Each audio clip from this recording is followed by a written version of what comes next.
Good afternoon. Welcome to the M&A debate today from Vlerick Business School.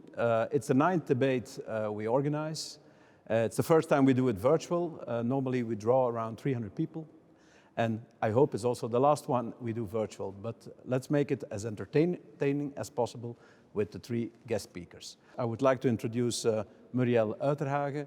Muriel is one of the managing partners at the private equity fund We Are Jane.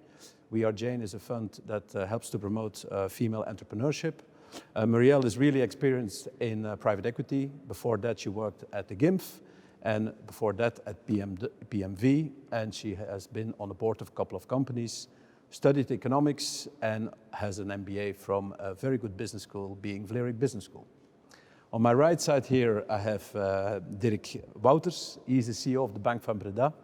Bank van Breda is a bank that's specialized in small and medium-sized enterprises and in the free professionals, like we call it in Dutch, dentists, doctors, lawyers, and so on. Dirk has been a one-company man, like that you call it. He's 27 years at Bank van Breda.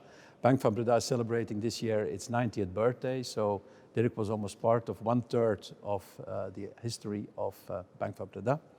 Bank van Breda is actually a quite large bank. They have around 500 employees, 16 billion under management, an equity of 600 million, and again, a leading position in the small and medium-sized enterprises.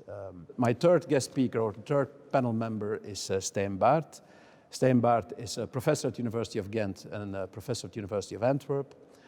Stijn is a civil engineering degree and a doctorate in economic sciences at the University of Ghent. And Stijn is in Belgium, one of the experts in the labor market and labor market policies. For example, in the previous government, Michel, Stijn was co-responsible for what we call it, the arbeidsdeal. He has a lot of academic achievements. Among others, he was quoted as one of the 20th most influential economists, and especially in the labor market. And we will see him again, because he's one of the 6 experts in the relance plans of the government. And obviously, we all hope that after COVID, there will be a relance, and Stijn will be one of the architects. And in a sense, I'm also a one-company man. In my heart, I'm a Ugenter. At the University of Ghent. Yeah. So, I think we have here a very strong panel with a banking background, a private equity background, and an academic labor market background. The combination of that should give us a very interesting debate. Starting with the first topic, the most general topic is basically the evolution of the M&A market. We all know that COVID has hit us like nothing, like since the Second World War, we've never experienced something like that. The economy has shown a dip. Long time since we've seen that. And it is clear that the M&A market follows the economy, and especially in the beginning of the last year, the M&A market was almost disappeared. However, in the third quarter, we saw a kind of recovery of the M&A market. And my question basically to maybe start with Dirk is, how do you see from a banking point of view the evolution of the M&A market? I absolutely agree with what you have said. Of course, with the lockdown in March, all files were on hold. That's clear. Everybody was wondering what is going to happen with the world. But rather fast, everybody was surprised by the resilience of entrepreneurs, the resilience of companies, the resilience of and the creativity to adapt to the new situation.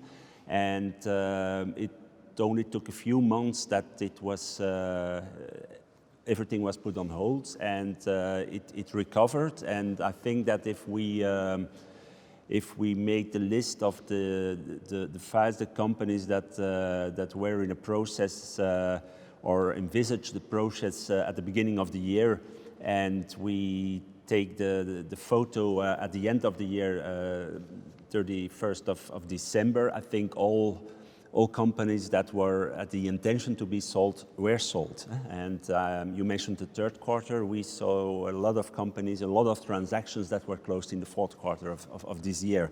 Of course, there are some sectors like the event sector that that are waiting to see what is going to happen. We also observed some buyers that had exposures to those high-risk sectors with other participations and that we're calming down a little bit and waiting a little bit.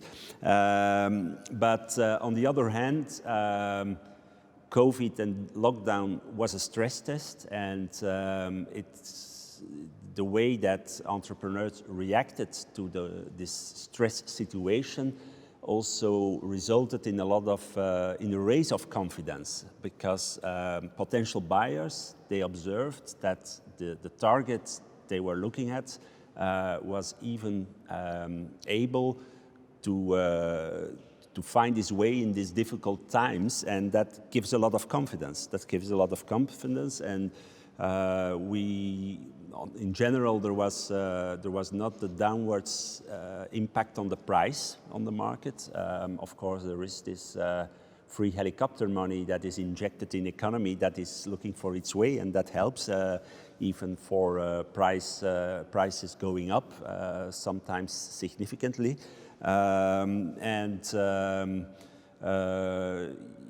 It became, of course, very important to have to report on very actual figures and results of the companies in order to have a quite good view on what's going to happen.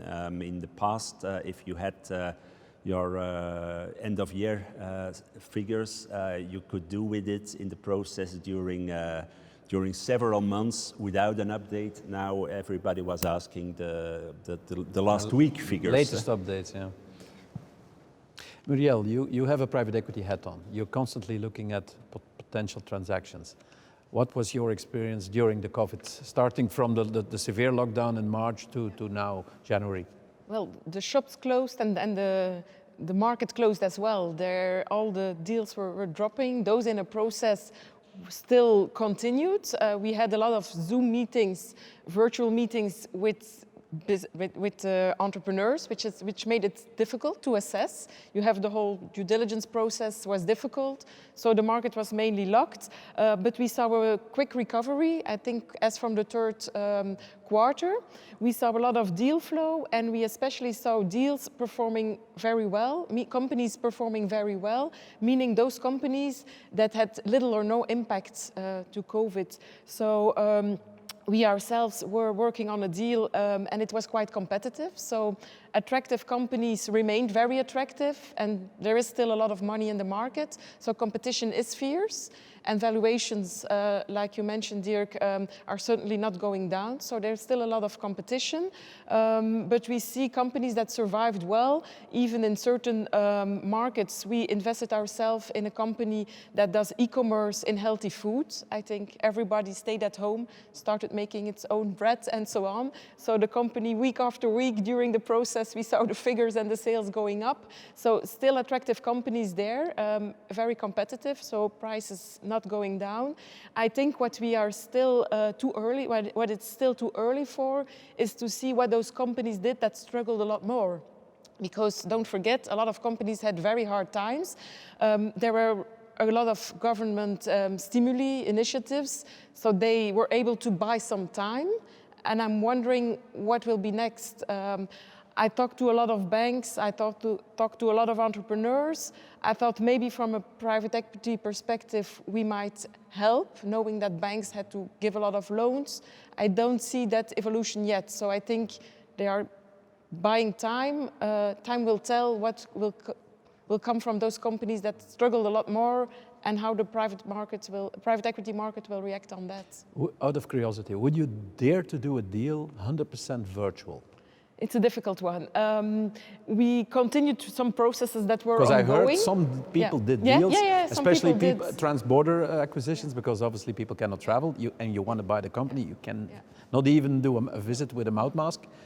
Would you dare to do that? I think I would dare to do it. The difficulty is, of course, investing in a company is investing in the people, in the team. Seeing that team and those people only virtually, not visiting the company. We've invested in a company that has a big warehouse, a large logistics process. We had a nice movie about it, so we received the movie, but going there is different. I think if you're really convinced, but not seeing the people, we were in different processes. One process, we had seen the people a couple of times before the COVID started. And there, you know, in a way you know them, you can continue the process. We were in one other process where we never met the people before, and I find the communication, I found it particularly difficult with people never having met them. And yeah, it's different, but I can imagine you do it and you dare to do it, especially if it's in a market that you know quite well, that you know the circumstances, but you miss part of the team and the body language.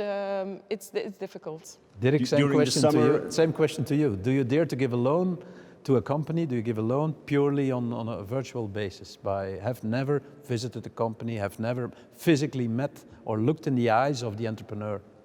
I think in a banking context, of course, the decisions on the files are made by the credit committee that has less physical contact with the customers. But at Bank van Breda, we are a supporter of the physical contact, and the credit analysts are encouraged to visit the companies, not only the account managers, but also the credit analysts. But there, I think that the Zoom meetings can replace lots of things. And during the summer, I was participating at an initiative of 80 on summer walks, kind of blind date with another CEO you didn't know up front who it would be. And he was someone in the media sector, and he did an acquisition in Italy, and he has never met the people of the company. So it was all virtual, but it was a sector in consolidation, and it was not his first acquisition, so that helped. Switching, Stan, to the labor market. We all know that we see numbers, and those numbers are not as bad as they really are. I mean, a lot of people have technical unemployment and so on. The real unemployment or the real repercussions will still have to come. What do you think is the impact of the whole pandemic on the labor market? And if you look at mergers and acquisitions, the impact on the labor market? Well, with respect to the broader labor markets, you said that the M&A market always comes behind. Well, the same is true with respect to the labor market.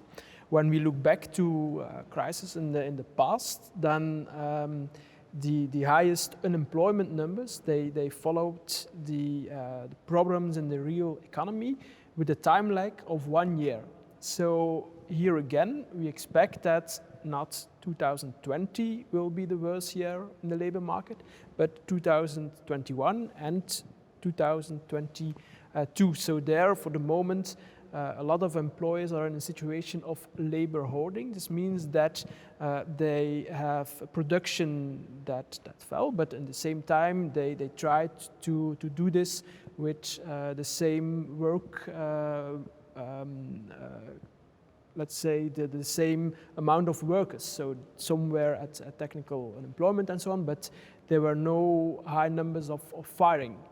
This can be something else in 2021 because the situation of low production, you cannot continue working with the same number of workers. So all labor market experts expect that this year will be a difficult year in the labor market, and also the National Bank of Belgium expects that this will be the crucial year.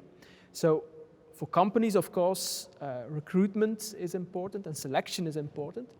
And in that sense, I think there are also opportunities. So on the one hand, yes, it's more difficult to recruit in a virtual situation. It's the same is true with respect to... I'm asking the same question almost to you. Of course. Would you dare to hire somebody when you've never seen the person face to face? I would do it, but it's more difficult, so it's a higher risk. On the other hand, there are also opportunities because there were not a lot of hirings, but the number of vacancies fell down dramatically. If we compare 2020 with 2019, the number of new vacancies was 18% lower. So this means that for people who are unemployed searching for a job, there are not a lot of, or there are lesser opportunities. Same is true with respect to workers in a firm. They do not have that much outside options. So in a sense, it's more easy to maintain your talents in the company. And on the other hand, if you have a vacancy at this moment, it's more easy to have a lot of good candidates. So in this sense, every downside has its upside. Elk nadeel heeft zijn The voordeel. famous quote of in Johan Dutch. Cruyff. Voilà. Let's move to topic 2. The second topic is, even without the pandemic, we could already have a debate on it. It's the role of private equity. You have even the German Minister of Finance used to call private equity locusts, if you remember, at a certain moment. The movie of Richard Gere, if you remember, with Julia Roberts, where they buy companies, split them in pieces, and so on, fire a lot of people. On the other hand, you have a lot of positive things with private equity, where private equity enables companies to grow, to professionalize, and so on. Now, this is without pandemic. Now we're in a pandemic. Then what's the role now of private equity? Is private equity now a safeguard to help companies that need cash to digitalize, to implement new strategies, e-commerce, you name it? Can private equity help there? Or is private equity could play the role of a vulture, and basically companies that are almost, in big problems, to buy them cheap and integrate them in others and fire a lot of people and so on. How do you see, and of course now we go first to you, how do you, Muriel, how do you see the role of private equity in light of this pandemic? There are a lot of perceptions about private equity, and indeed I read the term of sharks. I think what is most important, I spoke to a lot of entrepreneurs, and especially female entrepreneurs, before creating the fund, and I was sometimes shocked by the perception that still lives of a private equity player, meaning it's someone who comes into the company, who takes a board seat, who has a nice suit but comes to tell me what to do, who doesn't know my company but comes for a quick win. Of course, funds are all incentivized by return. Private equity funds that have little return are not, have no very long lives. So there is this incentive of return. But I'm personally convinced, and it's the role of the private equity market to show that we can be a sustainable partner for companies. It was before the pandemic. For me, it's even after that. Focusing on a particular market, being female entrepreneurship, made us look a lot at perception and what is really needed. And we see that companies very often, they look for a sounding board, they look for a partner on which they can trust and build, and very often they look for expertise that they don't have. So for us, it's important. We really want to play that role. And I think together with us, a lot of private equity funds. It's also, I think, the role of the entrepreneur. Before you go together with an entrepreneur, before you let him invest in your company, that you make your own homework and that you define for yourself very well what kind of partner am I looking for, and is it really the partner that will help me through the next level.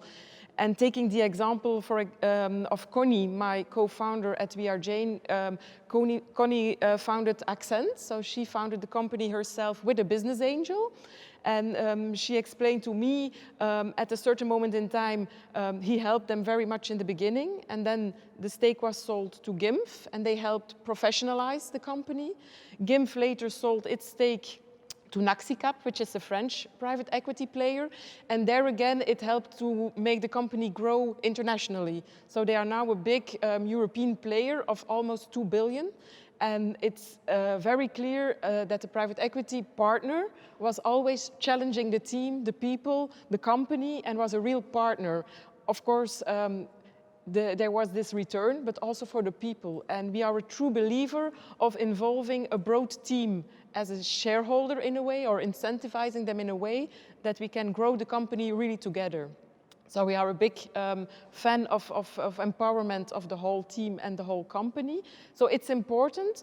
I think on the other hand, of course, the cliches still exist, and sometimes there are quick wins, but I think people more and more focus on purpose-driven investments. And I think sustainability, creating really sustainable companies in a win-win with a strong team, are more and more important.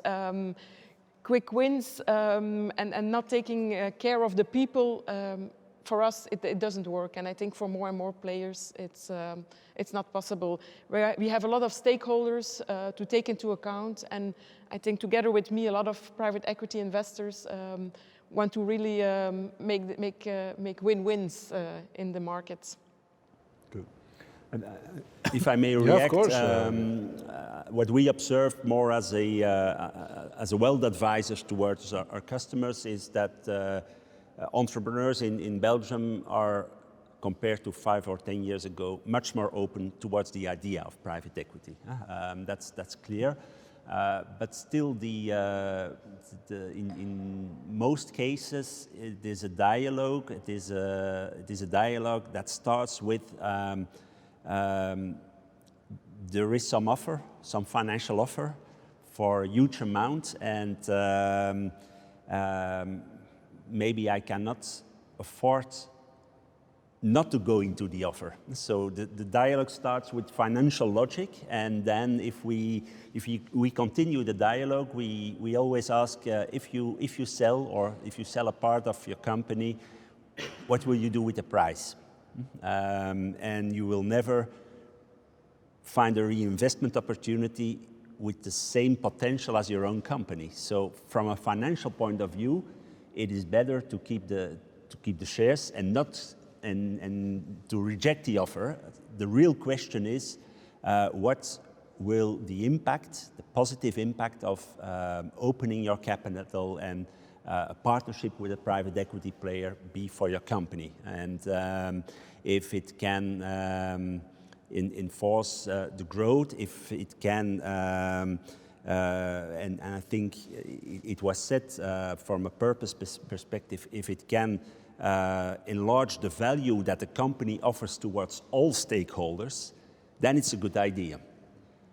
If you are prepared to change your life and you believe that you can still be happy or even be more happy in a context that you don't own 100% of the shares, and that you have a partner, and that this partnership will enrich your life and the fun, the energy you get from what you're doing 7 days a week. And it's typical that all dialogues starts with the question, the offer I can't refuse, and ends with other questions on purpose, on creating value towards stakeholders, on job satisfaction.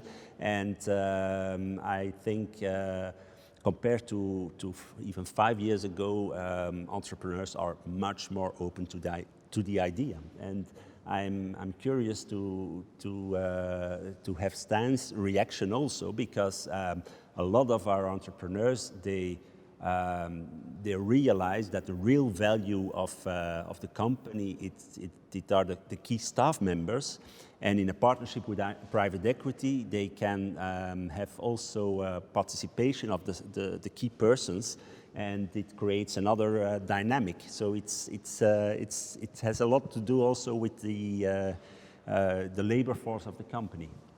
So here on my right side, two, let's say, advocates of the private equity model, definitely confirming that private equity has a positive role to play in the whole M&A market, even in the light of the pandemic.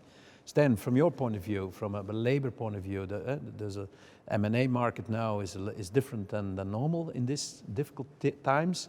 How do you see the impact? Well, again, I think there is an analogy with the vision or the perspective of the stakeholders and the perspective of the workforce at the broader level, because in the ideal situation, this private equity, but also mergers, acquisitions, they may follow the path of a square root symbol, in the sense that at the start, indeed, you might have some cost reduction, because if you focus on mergers, yeah, of course, this might be a main goal, that you will run the business more efficient.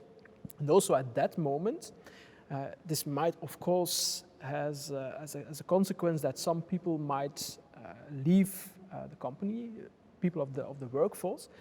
But at a macro level, this might result in working at a more efficient place. So in a sense that their labor is used more efficiently someone else in the labor market. They cannot be as productive as they were at their company, but someone else, they might be even more productive as before. This is also the idea of creative destruction in a sense.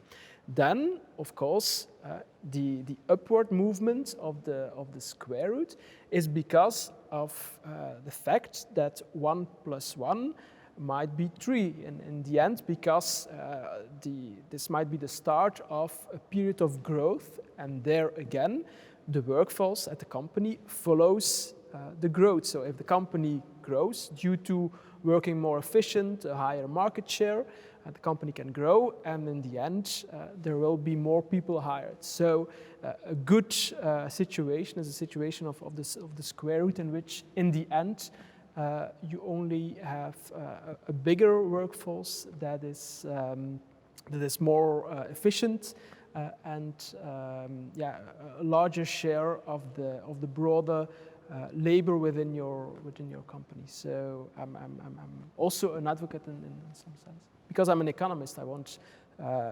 business to be run efficiently, but also have people of the workforce at their more efficient place.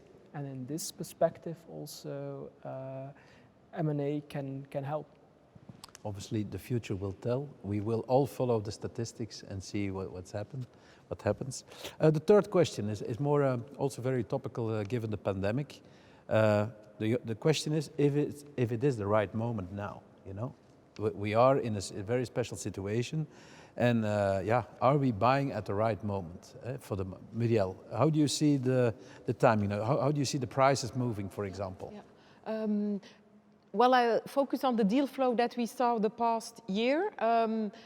There was fierce competition and prices were high. There's a lot of money available. And there was a seller's market, eh? Yeah, absolutely. Before COVID, for sure. Absolutely. I think we all agree it was a seller's market. Absolutely. How would you still call it a seller's market? Well, I think the deals I saw the past half year, I'd say, are companies that were not that impacted by all COVID implications. So they were still in a growth phase. And I think growing companies still are in a strong position, and there is a lot of money in the market, so everybody wants to invest, and especially in those companies that even with the difficult circumstances still are able to grow. I think there's still a seller's market. Looking at prices, so their prices are high, competition is high, especially when the processes are run by intermediary persons. They help a bit for the driving up the price. On the other hand, I also saw companies that were affected by all kind of measurements taken. Their entrepreneurs very often don't want to consider that as an impact on the long term, and they don't expect that you change your price for that reason. So everybody wants to normalize the effect of COVID. So as an investor, I found it extremely difficult because future will tell, but there is a certain impact. Will the company pick up again later and continue to grow? Depending a bit on the sector. Is it a service company? Is it a company with production, with a lot of international movements and so on? So very difficult, but I saw entrepreneurs really convincing us that the impact to their company on the long term would be limited. And especially when you start asking about the figures of that impact, you often see they lose a lot of clients and we don't know when it will pick up again. And then they still expect the investors to pay the price for that. So that was a difficult one. And I think what still is too early to tell, I think a lot of companies today are struggling to survive and are buying time based on all kind of instruments made available. Temporary unemployment, additional banking loans, even if sometimes they have to put high guarantees for that on the table. So there's an evolution, I think, to come of companies in a weaker position in a way that will have continuous pressure on their cash, on their earnings. And I think those companies, will that become the bargains of tomorrow? I'm not sure. And even then, I think from an M&A perspective, I think also there might be a lot of consolidation within sectors. If you see your competitors suffering and you still have a good cash position, and I think in future growth, I think we all saw that growth is at a certain moment was gone. And will you grow in future again, maybe on yourself or rather through M&A? So I think that will move a whole market, and maybe at that moment in time might be at other prices, because some companies will be in a weaker position. And coming back to those prices, we all know the price in general is determined by a multiple, an EBITDA multiple, for example. Then is the big question, which EBITDA? The pre-COVID EBITDA, the COVID EBITDA, or the post-COVID EBITDA? And that, of course, same question to you, Dirk. The multiples in debt are also looked upon often on basis of EBITDA multiples. And then the same question, are you basing yourself mainly on the EBITDA pre-COVID? What about the EBITDA during COVID and maybe the EBITDA after COVID? How does your credit committees and your people evaluating the loans, how do they look at that? The repayment of the loan will not going to happen with the pre-COVID EBITDA or the EBITDA of the last month. It is by definition, it has to be repaid with the future EBITDA. So it will be the post-COVID EBITDA that will determine if the loan will be repaid. So, of course, we are future-oriented. We have to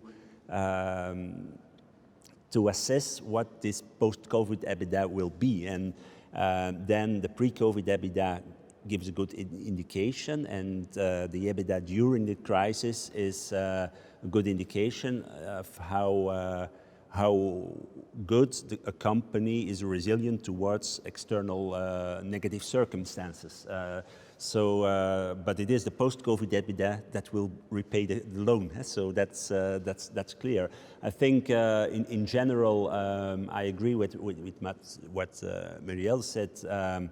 At this moment, the majority of companies supported by the moratoria on the outstanding loans, supported by the support measures of the governments, of the different governments, has at this moment not yet liquidity problems for a majority of companies. Of course, there are companies with very specific and tough problems at the moment yet, but the majority is not feeling from a liquidity point of view the crisis yet, and that will happen further on in this year, and then we will see how the partnership between banks and equity providers can help companies to survive. Is it the right moment? Is it the right moment to buy? That's a question for the equity providers. Is it the right moment for a bank to grant loans? Absolutely. There is a large excess of deposits on the bank balances also, so that is looking for a destination. And M&A credits, buyout loans are a very good part of a credit portfolio. So banks in general are still looking for opportunities to keep this proportion of M&A loans in the credit portfolio. That's very good to hear, because if the banks don't play along, then the music stops. Thank you very much. This was, I think, a very interesting panel discussion where we looked at the impact of the pandemic as we speak, but also of the impact of the pandemic for the future. I wish you all to see you next year, hopefully physical, and I promise you we will have a happy hour at the bar, and you will be able to recuperate the drinks you're not able to drink now next year. See you all next year.